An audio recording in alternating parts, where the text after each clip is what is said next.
And And don't be a cocker. that's it for the Bitcoin stuff. So, here we are, the notable stories, and lots of notable stuff is going on out there. And I guess we'll lead off, Mark. And first off, thanks for sticking around for this. This has been awesome that you've been here. Gary Gensler. Finally, we have a departure date. This has been something that's been dangling in front of us for some time. It's that carrot we've been trying to munch on. Well, we finally got a bite of it. January 20th is a date he's going to be leaving. And this is the inauguration of Donald Trump. I'm wondering if this is by design that it's done the date. You can't fire me. I quit. So there, like, that's pretty, I think to me, it's pretty obvious because he knew he was finished. And, he's like, okay, you know what? I'm not going to give you the satisfaction of firing me on day one, which was one of his campaign promises. Yeah. So that's exactly it. I was going to mention that Trump's been saying that day one he was going to fire Gary Gensler, and I want to bring in Jerome Powell into this, but I think he also wants to get rid of him immediately. But Jerome Powell is digging in his heels and saying, it's not going to happen, at least not the way you think it's going to happen. So, with respect to Gensler, though, do you have any thoughts about him? Does he leave any sort of legacy behind that you could talk about? No, I mean, he was in a couple of ways, he was like Alan Greenspan, right? Where Alan Greenspan wrote, he was an Ayn Randian fan who was like, wrote that essay about gold as sound money, and then presided over that whole era of the Fed and the, almost the demonetization of gold and the demonization of gold. And he just sort of like, he went against his ideals. And Gensler was like teaching courses about Bitcoin at MIT and then became the most crypto. Here I am talking about crypto and Bitcoin as if they're sort of in the same space. I know that's a little bit of a blasphemy, but digital asset space, he was one of the most hostile people toward it. And I heard one argument that Gensler wasn't really anti-Bitcoin. He just perceived the crypto space, especially the crypto space, to be really saturated with scammers. And I mean, FTX and Celsius and 3AC, like they all proved it, right? So maybe he was like, he really does believe in the space, and he was trying the way he thought to, purify it, cleanse it, root out all the criminal elements. And Bitcoin, I mean, he threw up the roadblocks for such a long time and then eventually just relented and let it go. I don't know if it was because he saw the writing on the wall or if he was, getting a flame under his ass by Larry Fink. I don't know. That just, the greater powers just said, you're going to pass this because we want it. And then for Powell, this will be interesting, right? Because in 2016, Trump went into that election like really calling out the Fed for blowing up a bubble, right? You're keeping these interest rates down for too long, and it's a big bubble, and the stock market is a huge bubble propped up by the Fed. And what did Trump do once he got into office is he browbeat Powell to lower interest rates. Like he just bludgeoned them relentlessly until Powell kind of knuckled under and lowered rates. He did a 180. Trump did a 180 once he was in office. And maybe Powell he's still butthurt from that, maybe. And he's like, I'm not going to let that happen to me again. Tom Luongo, I mean, who a lot of people here probably know his show, has a completely different take on this. And he said Powell's remarks weren't actually geared towards Trump. They were geared towards this whole globalist cabal, basically centered out of London and Europe and that sort of thing. I've been meaning to listen to that podcast, but it's like a completely different take on the whole thing. And so, I mean, who the hell knows? I mean, it'll be interesting to see what happens. I think Trump is going to push him to keep cutting rates. We'll see if Powell wants to keep cutting rates. And if he does, Trump will, tolerate him. And if he doesn't, he will, see if he can oust him somehow. The last rate cut, I think, was 25 basis points, if I recall correctly. Yeah, day after the election. And 2 days, I think. It was a Thursday. Yeah. The meeting started the next day. The day after, and yeah. Yeah. So I'm wondering, they were very conservative with their rate cut last time. And I'm trying to remember what the inflation numbers that came out almost immediately thereafter, but I think they may just want to continue down that road of being conservative, another 25 basis point cuts, because this way, at least before Trump gets in, I think they have one more meeting in December, if I recall correctly. That way they don't have to be too aggressive. They're still trending downwards. They're not going to stop or go up, but they're just doing it at such a slow clip. It just allows the market to absorb that change. And I have a feeling that's going to be the course of action, at least temporarily. But I always just want to preface this: what the fuck do I know? I'm some guy. If they really are serious about inflation, they shouldn't even be cutting rates. I mean, let's get real here. I mean, inflation is higher than the CPI's reported. Everybody knows it, and they're justifying it by saying, "Oh, they got to get the labor market going." But I mean, I like to borrow money at low rates. So if they want to keep lowering, let them lower, because I think I can outrun inflation with my assets. But most people, a lot of people can't. And inflation is a problem for a lot of people. And I think any central bank that is really serious about inflation would not be cutting right now. But all the central banks are cutting right now because there's too much debt in the world, and they've painted themselves into that corner that people have been saying they painted themselves into for years. Yeah. They can't. sorry. Yeah, they can't not only raise rates, which is actually natural clearing rate for interest should be way higher than it is now. They can't raise them. There's too much debt. They can't even hold them steady because there's too much debt. The central banks are fucked. That's just all there is to it. So they're going to have to lower. Inflation's going to go the other direction. And, this is why we Bitcoin. Well, Michael's saying that cutting rates into a strong economy, even small cuts, is a bad sign. Yeah. And if they were serious about inflation, they wouldn't increase the money supply.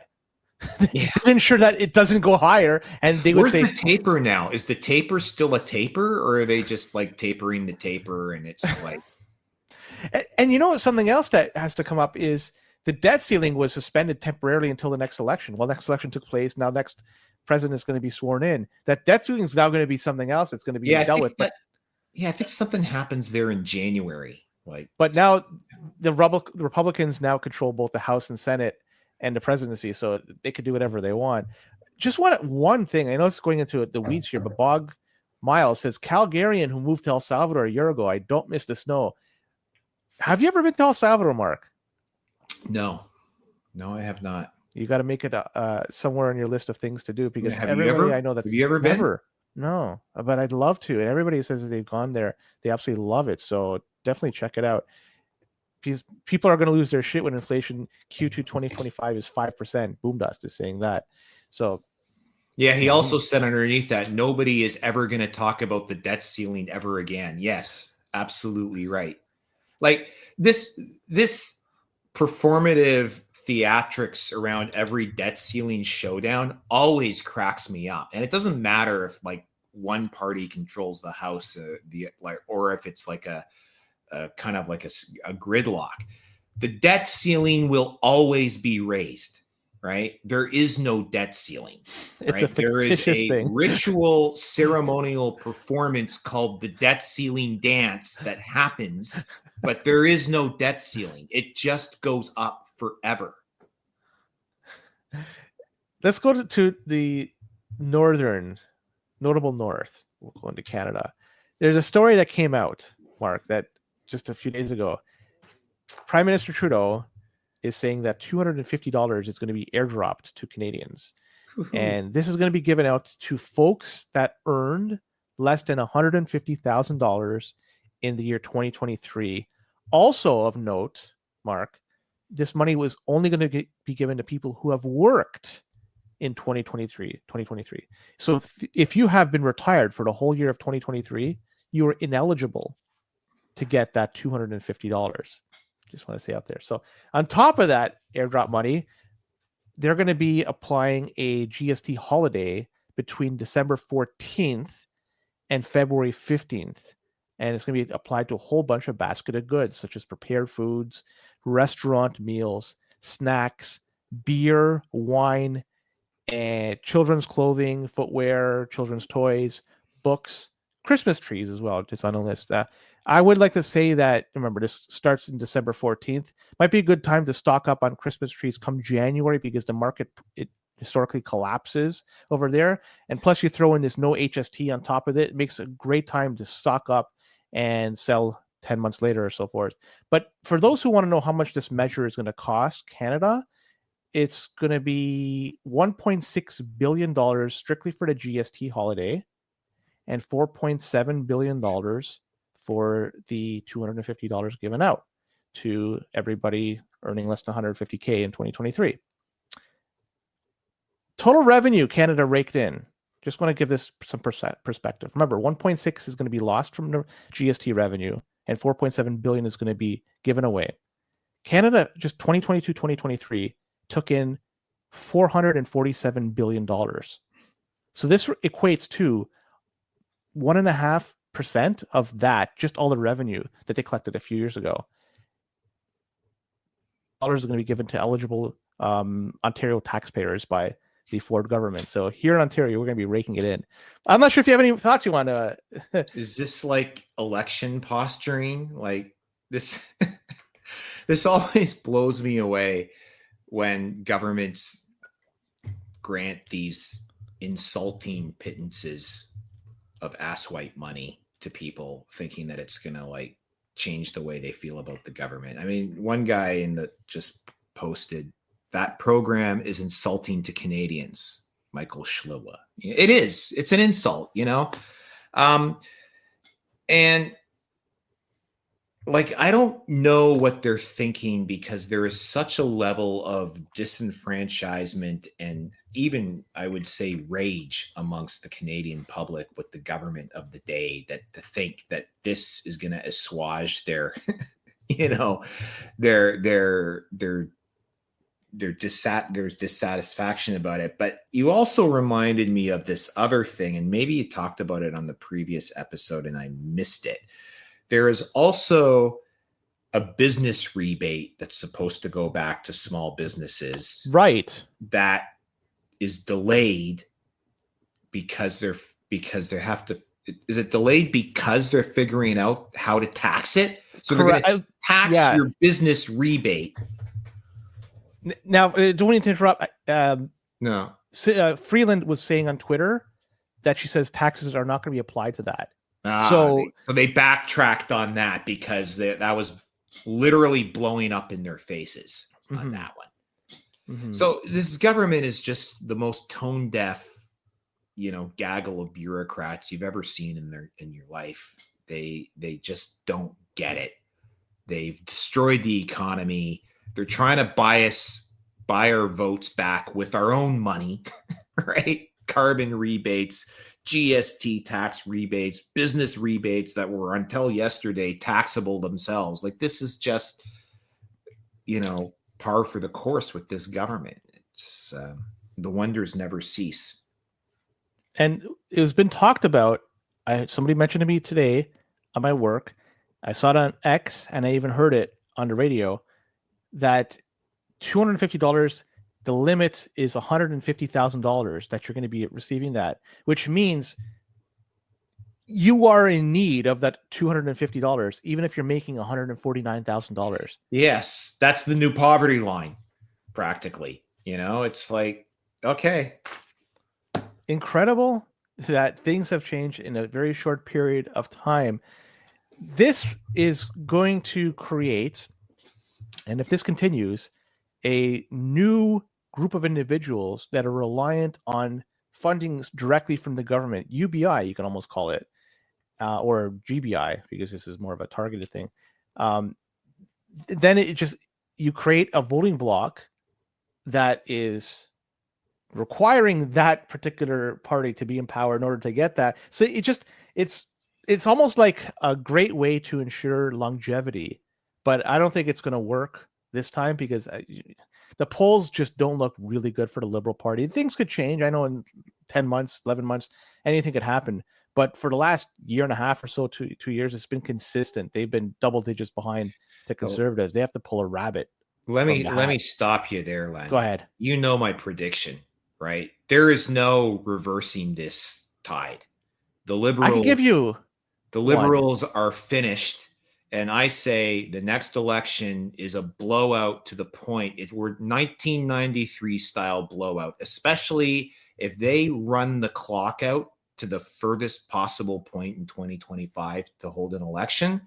They will lose their party status. It will be the end of the Liberal Party and probably the NDP. We will have the Bloc as an opposition party and a CPC supermajority, and there will be maybe like 2 seats for the NDP and like 3 for the Liberals.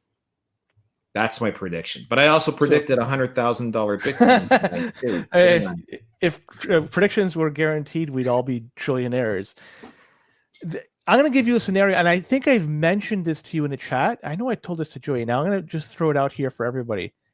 What if, hypothetically, Justin Trudeau is not going to be the leader of the party come next election? Oh, he won't run in the next election anyway. I don't think so. Not even going to be there because he's a coward at heart, and he knows he's going to lose, and he won't run. Well, if he leaves, I'm going to just say this. If he were to leave before the next election takes place, he would leave with a perfect record. Every election he's run, he's won. It doesn't matter. The next election's the only one that counts. Well, for him to go and leave with that type of record, he's young enough, theoretically, he could come back, and his record would say, look, I took a third party to majority immediately. And just in case, people, they love him again, and Liberals are in a situation where they're far. He could come back and just saying this is a possibility. But hear me out. Trudeau is not going to be the leader. I mean, in this fantasy world I'm playing out here, and so somebody else is going to run. The person running, Jody Wilson-Raybould. Now, she was the Attorney General that was ousted by the Liberal Party. She could come in, and she could say, "Look, I distance myself from the previous regime. I am a liberal that is a traditional liberal, and I'm Indigenous. I'm a woman. I stood up. I lost my position as a result. Here I am. I'm ready to rebuild the party and take it to the next level." That's not the way it works in politics. The way it works in politics is when the population is fed up, the incumbent party gets destroyed, and they go and lick their wounds for 10 or 20 years, and they come back. And maybe she will come back then. Yeah. It does not happen the way you describe it ever. I can't think of a single instance where that happens. I think you're right, where there's fatigue with the party that's running, and they've been in power since, 9 years, almost 10. Yeah. So there is fatigue. It's like a shelf life, even with a coach in, say, hockey or whatever. Even a great coach can't last forever. They have to be canned eventually. But if this is the only way I could see them reversing the fortunes with their current situation, and I'm just spitballing here, maybe I'm totally off my rocker, but if she came in and became the leader and immediately was able to put her thumbprint on the party and try to reverse this spiraling downwards, she might be the one. I could be wrong, and you may not agree. And this is my theory. Polymarket hasn't put up any bets for the Canadian election yet, or I'd be all over that. But did they get in trouble? The CEO or something like that? The CEO got raided the week after the election. Yeah, but they haven't pressed any charges against him. What sort of charge could stick against him? Because he was providing a platform for people to bet on a being more accurate than the media, But whatever. Okay, let's transition. I want to talk about this piece of, I'll even call it human trash. This guy's a human smuggler, and his name is, I can't even pronounce his name. Rasaya is his last name. His first name is quite long. I don't even want to pronounce it. I'll fucking butcher it. Anyways, this guy is a human smuggler. As I said, he was issued a Canadian passport. Even after the fact, he was forced to surrender it by the courts. And this dude was spearheading an international human smuggling network. And he was even, after pleading guilty February of 2023, was forced to wear an electronic ankle bracelet, to wait for the trial eventually, because he was smuggling in Sri Lankan nationals from the United States into Canada back in 2021. In fact, some people died on the St. Lawrence River from one of, at least allegedly, from one of his endeavors. Well, he ended up applying and getting a new passport just last year. Like, I see this, like, what the fuck is going on, man? Like, I don't know, man. Like, these are the people that should not, if anything, get anywhere close to it. A travel document. If you're having an electronic bracelet, that should exclude you from getting from any sort of travel document. I don't know if you want to add anything to this thing. What a piece of human trash. No corner of the week. It's hard not to get the sense today in Canada, in this country, that the system is built to protect the criminals, right? I mean, we have all these anecdotal, data points. We've got the police in Montreal saying you can't post pictures of people stealing stuff from your porch because you're violating their rights. You've got the police in Toronto saying leave your car keys at the door so that it's easier for the criminals to take your car. I forgot about that. Yeah. They don't break into your house. We got, love him or hate Ezra Levant, he's downtown. He just got arrested Saturday for reporting on a Hamas demonstration, when who's going around rioting in Canadian cities and destroying storefronts, burning the flag and calling for genocide, and the guy reporting on it gets arrested. Like, this is Canada now, right? The people who are doing something about criminals or talking about criminals get arrested, and the criminals are protected. And at the same time, you have people giving out friendship bracelets and singing songs at a concert. Yes. Yeah. I don't say who. I heard something. Yeah, no, just heard about a guy. It's very reminiscent of the myth of Nero playing the fiddle as Rome is burning, which, by the way, is untrue according to. It's apocryphal. It's apparently he was in his hometown, when the Great Fire of Rome took place, and in fact, he was even offering up shelter to people that were impacted from the fire. So yeah, whatever the case may be, that's apparently it's myth, but it just seems like it's happening. You're just kind of playing the fiddle as you're watching cities go down, as rioters go out smashing windows just indiscriminately. I'm gonna smash this window, boom, done.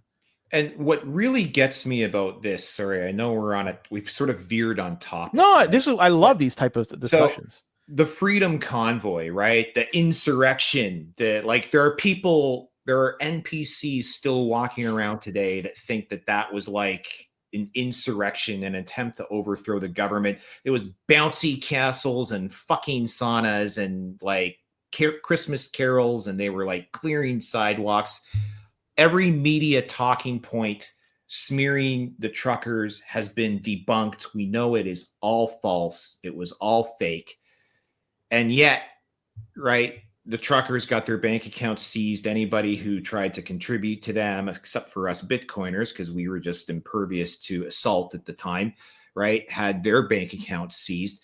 And now we've got people in Montreal just destroying the place, smashing windows, burning cars, burning flags, calling for genocide. And like, their bank accounts aren't getting frozen. The mainstream media isn't rolling nonstop footage of people like flashing the Hitler salute. Like, that's not happening. And then, it's just really, it kind of gets in my craw a bit, just that it's just such an asymmetry between those two situations. And I think a lot of Canadians are that pissed off too. When it starts impacting them, their anger level goes up tremendously. Especially, if your business was impacted because it was closed or had its window smashed, or just here in Oakville, we had just in one street, just randomly, all cars parked on the boulevard or on the street, they had their window smashed. And it just why it was done, it just seemed like what the hell. But you have events like this, like that takes place and it impacts you. Then you get angry at what's going on around you and how it was created, who created it. And that's what leads back to the original thing. The next election, they're going to, the governing party is going to take a real beating because it's so difficult for them to turn this fucking thing around. And things are going to continually get worse, I believe. No $250 airdrop is going to fix anything. And I know. Lowering interest rates aggressively, or, there's a stat here that says Toronto residents need to earn $26 an hour just to cover living costs. That equates to what, like $52,000 a year if you work for a 40-hour week or something like that. So it just goes to show you you have to earn a decent salary just to make ends meet. Think about how much, if you were living in Toronto, you live in Toronto, and if you were to just rent a place, how many, like $1,500, $2,000 minimum, and that's just like so that's basement corner. That's $54K a year, right? The $26 an hour pre-tax, right? So after tax, I mean, what do you got left? 37. I'll say 38. I'm guessing. Maybe I'm high. Maybe I'm low. So that's like 20K. 20.5 is gone. So you're at 30K, right? You're like at 31K. Your rent, if you're downtown, your rent is $2,000 a month after tax. Yes, unless you're in a rooming house, like in a shared thing. So you got 31 grand a year. You've spent 24 for rent. You got 7 grand left to spend on your TTC and groceries. Yes, clothing, cell phone bill, presumably internet if you're not going to just use your phone. You just go down the list. Yeah, it's impossible. And it just say 10 years ago, 15 years ago, somebody earning $52K a year. That was a decent salary. That was like, whoa, yeah. And that's how quick things could change, and things can continually change. That's why a lot of people are moving out of the city, by the way. Like or the country. It's just to live elsewhere. I was going to suggest that guy Bog Miles. He's living in El Salvador. Yeah, and he just picked up and never went. Like he just picked up and moved there. What a bold move by him. Yeah. But fuck. And now I think we could do one last story. This North Volt story. I'm not sure if you've seen this. And for people who are unaware, North Volt is a Swedish battery maker, and they announced that Northvolt did in 2023, last year, that it would invest $7 billion in Canada in their Canadian operations. And the Canadian government and Quebec government would each pony up $1 billion for the first phase of construction. Well, Northvolt, they have filed for bankruptcy.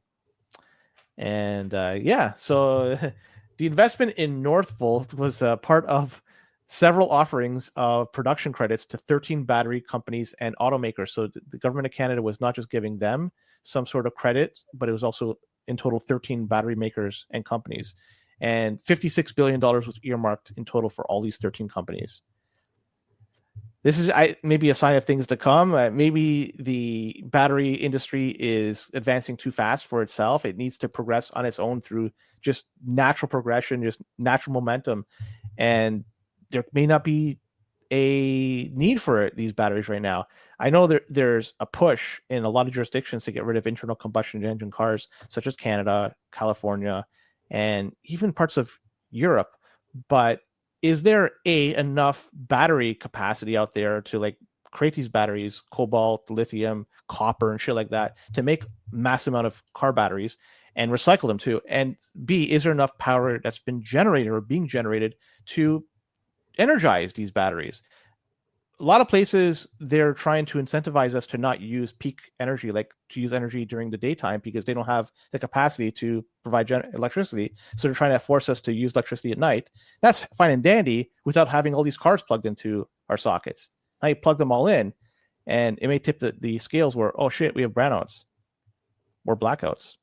Like, I don't know. This whole thing is just it seems to be a push, a forceful push, but I don't think it's ready. It should just go on its own. Whenever it gets there, and then let the market decide.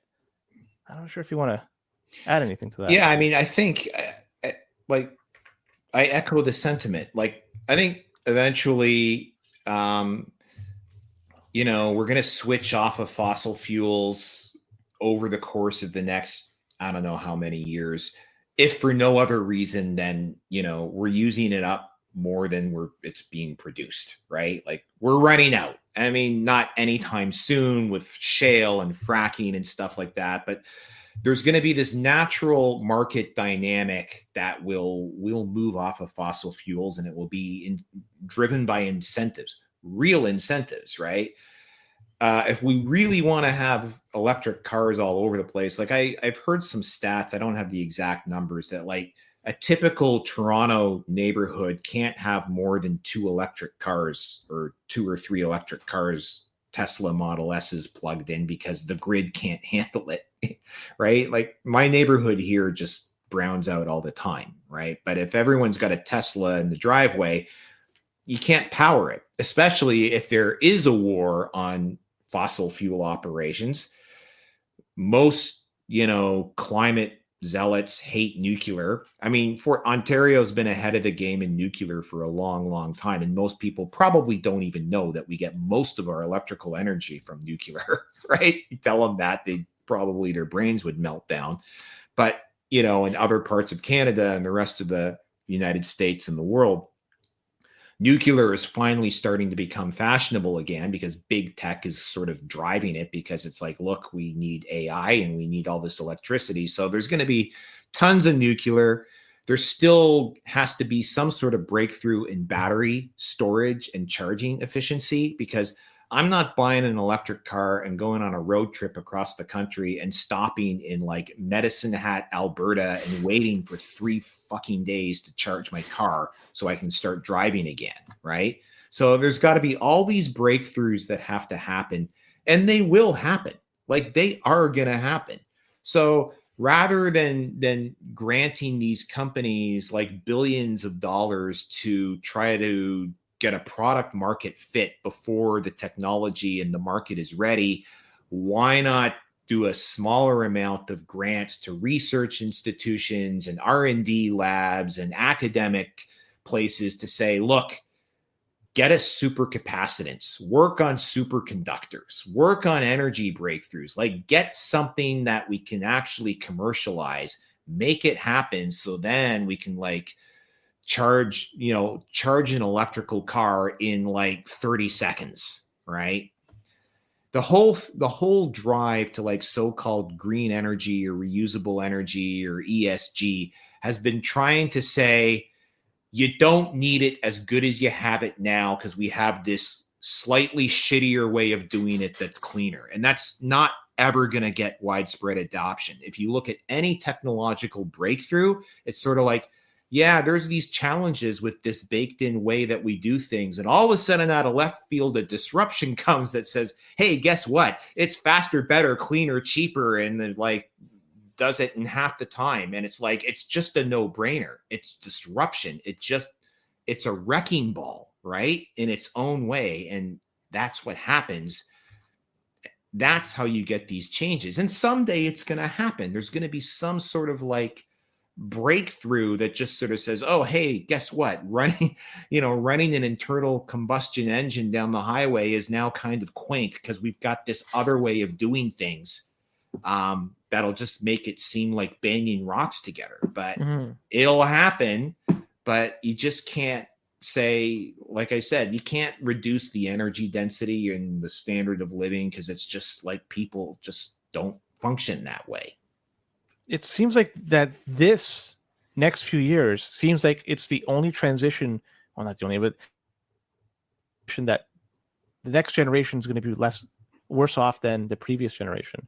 It's been a long time, 200 years, 300 years, for I don't know when the fuck the last time we had this, but man, that's a scary thought where the people that we're going to be handing off the baton to, they're going to be in a shittier position, and we've had it. And it all traces directly back to fiat, right? Yeah. Fiat ruins everything, right? Like that's why the incentive structures are inverted and perverse. Yeah. Bitcoin is that wrecking ball that's just suddenly, oh, hey, guess what? Don't need the banking system anymore because this other thing is coming that's going to just disrupt it out of existence. It offers so much positivity, and it's a matter of time before we go back to a hard money system. I'm not sure we're going to go there quickly, but it's inevitable because you just can't rely on being backed by simply nothing, and then you could debase it into infinity. Something like Bitcoin, where there's a hard set number of Bitcoin that could ever be introduced into the system, and that's it. Granted, it's backed by nothing, but people have value in it, and people will continue to have value in it, and it will go up over time as more people get into it. But whatever, Bitcoin is where it's at. That's why I'm going to keep stacking. And you know what? The price, 94,000. We're recovering. So it was a good show. So if we run a filibuster, Len, and just keep talking, maybe we get to 100,000 tonight. I've been joking with Joey for a bunch of times when the price goes up through the show. I said we should stick around for a few hours and see what happens. But I ain't doing it tonight. I just want to. Oh, sorry, I lost you for a sec. Did you survive the great bear market of November 25th at 6 p.m., Len?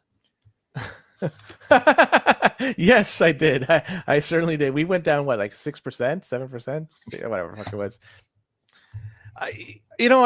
I've said this before. I don't think I'm going to bat an eye until Bitcoin ever gets to 4 digits again. I don't think we'll ever get there. But if it ever gets there, then I'll probably bat an eye. But even then, I'm still stacking away. Like there's got to be some serious issue to prevent me, like SHA-256. Like there's a bug in it or something, like something in there. Like, and even then, we'll probably just quickly transition. But I'm gonna stack forever, man. Fuck this shit. Fuck it. Mark, I want to thank you for taking the time to come on the show. Like you took time out of your busy schedule, and it's awesome to have you here. Thanks, Len. I always enjoy coming on this show, and congrats to Joey and baby Maya, the conqueror. Who will never see sub $70,000 Bitcoin in her lifetime. She may not. Yeah, she was born just after. Yeah, we crossed the threshold. And you know what? For still people that are listening in or tuning in, Mark and I are going to be doing Axis of Easy, recording this Thursday to be released on Friday. Friday at 6 p.m. that drops. Yeah. Check that out. So with that, I'm done. You're done. Any last words? No, it's been fun. Thanks, everyone. And we'll see you next time. Take care and don't be a cuck.